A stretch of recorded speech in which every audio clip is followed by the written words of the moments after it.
Hello guys, my name is Jaskaran Singh and welcome back to my YouTube channel. तो आज हम लोग एक न्यू चैप्टर से स्टार्ट कर रहे हैं जो कि है पेक्टोरल रीजन। इसमें हम लोग कवर करेंगे इसके सरफेस लैंडमार्क्स को। अब सरफेस लैंडमार्क्स क्या होता है? These are those points through which we can palpate और visually observe the features of the person. यहाँ पे हम किसकी बात कर रहे हैं? पेक्टोरल रीजन की, मतलब कि चेस्ट के लैंडमार्क्स हम लोग ऑब्जर्व करेंगे। क्या क्या चीजें हम लोग ऑब्जर्व कर सकते हैं बॉडी पे डायरेक्टली विदाउट एनी इंसिजन। तो सबसे पहले यहाँ पे सरफेस लैंडमार्क जो हमें देखने को मिलता है वो है क्लेविकल। जो क्लेविकल बोन है हमने सबसे पहले पढ़ा था अपर लिम्ब एनाटॉमी में, लॉन्ग हॉरिजॉन्टल बोन है which is subcutaneous in nature. Subcutaneous मतलब we can directly palpate it through the skin. तो ये सबसे पहली बोन है जो हम यहाँ पे पैल्पेट कर सकते हैं। दो एंड्स होते हैं इसके, मीडियल और लैटरल एंड। जो मीडियल एंड है वो आर्टिकुलेट करता है विद दी मेनुब्रियोस्टर्नाई और बनाता है अपना स्टर्नोक्लेविकुलर जॉइंट, और जबकि लैटरल एंड जो है वो आर्टिकुलेट करता है with the acromion process of scapula और बनाता है एक्रोमियोक्लेविकुलर जॉइंट। दो जॉइंट्स बनाता है ये, SC joint and AC joints. तो ये दोनों जॉइंट्स क्लेविकल बनाता है। इसके बाद यहाँ पे अगर हम एक वर्टिकल लाइन ड्रॉ करें जो कि सेपरेट करे टू एंड्स ऑफ क्लेविकल, मतलब इसको मिड से अगर हम डिवाइड करें,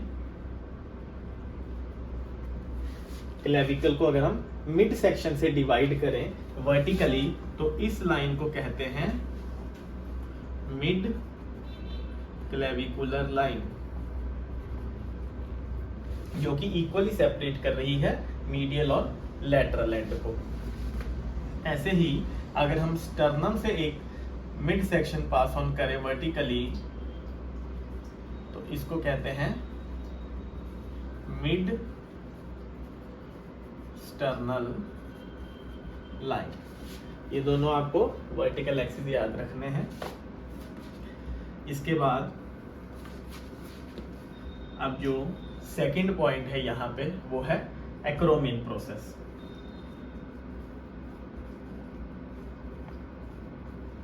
एक्रोमियन प्रोसेस हमने पढ़ा था स्कैपुला में कि एक तरह का उसका प्रोजेक्शन है, बोनी प्रोजेक्शन है जो आर्टिकुलेट कर रहा है with the lateral end of clavicle. इसके बाद जो नीचे हम ये देख रहे हैं ये भी स्कैपुला का एक प्रोसेस है जो कि है coracoid process. Coracoid process is present 2 to 3 centimetre inferior to the clavicle bone।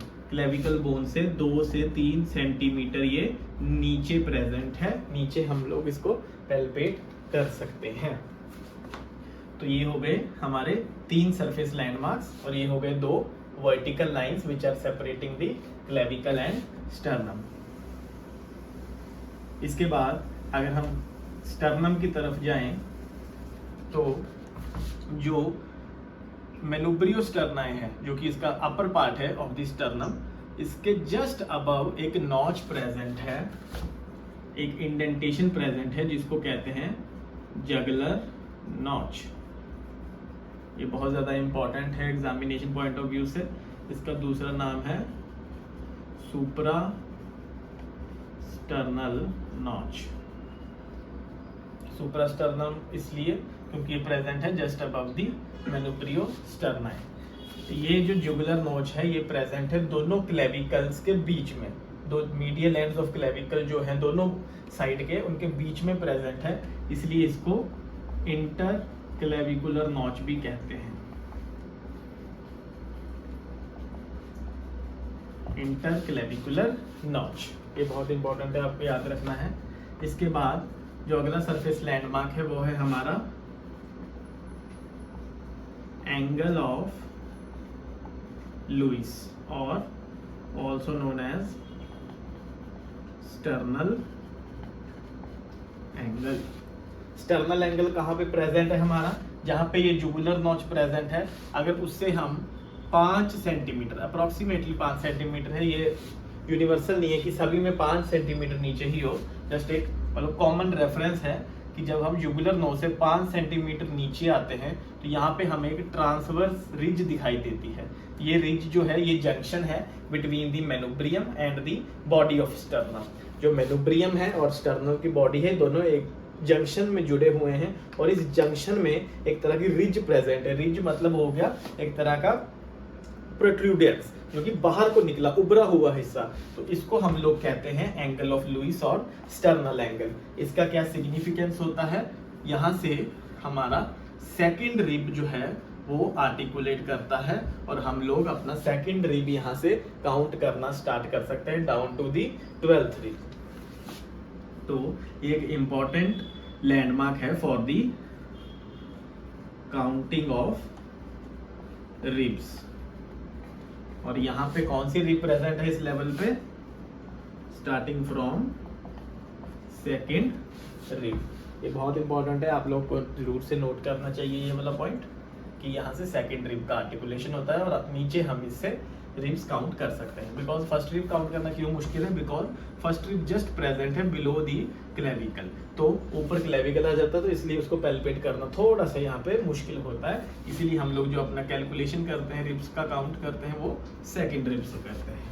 तो यहाँ पे हम लोगों ने क्या क्या लैंडमार्क्स पढ़ लिए, एक तो हम लोगों ने क्लेविकल पढ़ लिया कि वो भी सबक्यूटेनियस है। उसके बाद एक्रोमियन प्रोसेस ऑफ स्कैपुला जो सबक्यूटेनियस है और आर्टिकुलेट करता है with the lateral end of clavicle. उसके बाद हमने कोराकोइड प्रोसेस का भी पढ़ लिया है, जुगुलर नॉच और स्टर्नल एंगल भी हमने कंप्लीट कर लिया है। इसके बाद हम लोग डिस्कस करते हैं अब एपिगैस्ट्रिक फोसा को। अभी एपिगैस्ट्रिक फोसा क्या होता है, फॉर एग्जाम्पल ये हमारा मेनुब्रियम है, इसके नीचे आ गया बॉडी ऑफ स्टर्नम और यहाँ पे आ जाता है हमारा xiphoid process of sternum. 3 parts होते हैं स्टर्नम के, सबसे पहले manubrium, body of sternum and xiphoid process.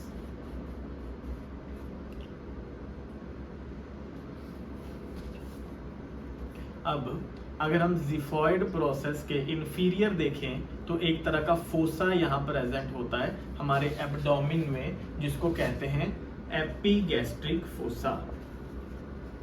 AP means above, gastric means हमारा स्टमक एंड फोसा मीन्स एक तरह का डिप्रेशन, एक तरह का कैविटी। ये हमारा प्रेजेंट है just below the xiphoid process of the sternum. एक ये हमारा हो गया यहाँ पे लैंडमार्क। इसके बाद जैसे कि हमने डिस्कस किया पहले,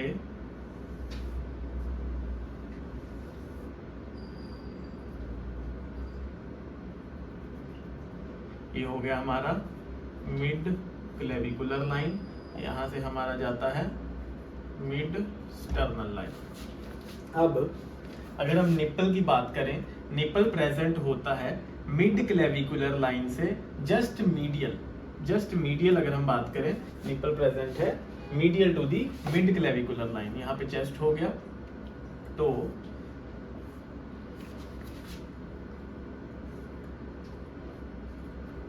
मिड स्टर्नल लाइन से इसका डिस्टेंस कितना होता है, अप्रोक्सीमेटली 10 सेंटीमीटर। अब निप्पल लेवल मेल फीमेल में अलग अलग होता है, बट अगर हम एक जनरल रेफरेंस की बात करें तो निप्पल जो है वो प्रेजेंट है मिड क्लेविकुलर लाइन से जस्ट मीडियल इन दी 4th intercostal space. 4th intercostal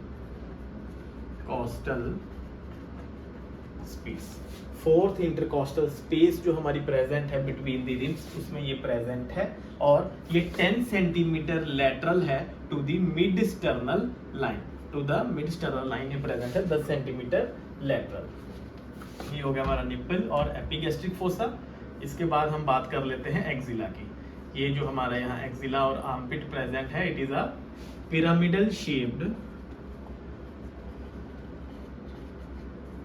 shaped structure जिसके 2 फोल्ड्स होते हैं। हमारे आर्मपिट और एक्सिला के 2 फोल्ड्स होते हैं which are anterior axillary fold and posterior axillary fold। ये दोनों फोल्ड्स प्रेजेंट है और इन दोनों फोल्ड्स के बीच में से भी एक वर्टिकल लाइन पास ऑन करती है। फॉर एग्जांपल ये एंटीरियर एक्सिलरी फोल्ड है और इधर पीछे की साइड पोस्टीरियर है, तो इन दोनों के बीच में, इन दोनों को सेपरेट करते हुए एक लाइन पास करती है जिसको कहते हैं mid axillary line. Mid axillary line जो सेपरेट करती है एंटीरियर एक्सिलरी फोल्ड को और पोस्टीरियर एक्सिलरी फोल्ड को। क्या है deltopectoral triangle? It is a type of a triangular depression जो कि प्रेजेंट है just below the clavicle bone. इसका दूसरा नाम इसीलिए है इंफ्रा क्लेविकुलर फोसा, बिकॉज ये एक तरह का कैविटी है, एक तरह का डिप्रेशन है। अब क्या इसको बना रहा है, नाम से हमें पता चल रहा है डेल्टोपेक्टोरल। तो इसका जो लैटरल बाउंड्री है, it has been formed by the deltoid muscle. Deltoid muscle हमारा शोल्डर का एक मेजर मसल है जो कि ये राउंडेड कॉन्टूर देता है हमारे शोल्डर को।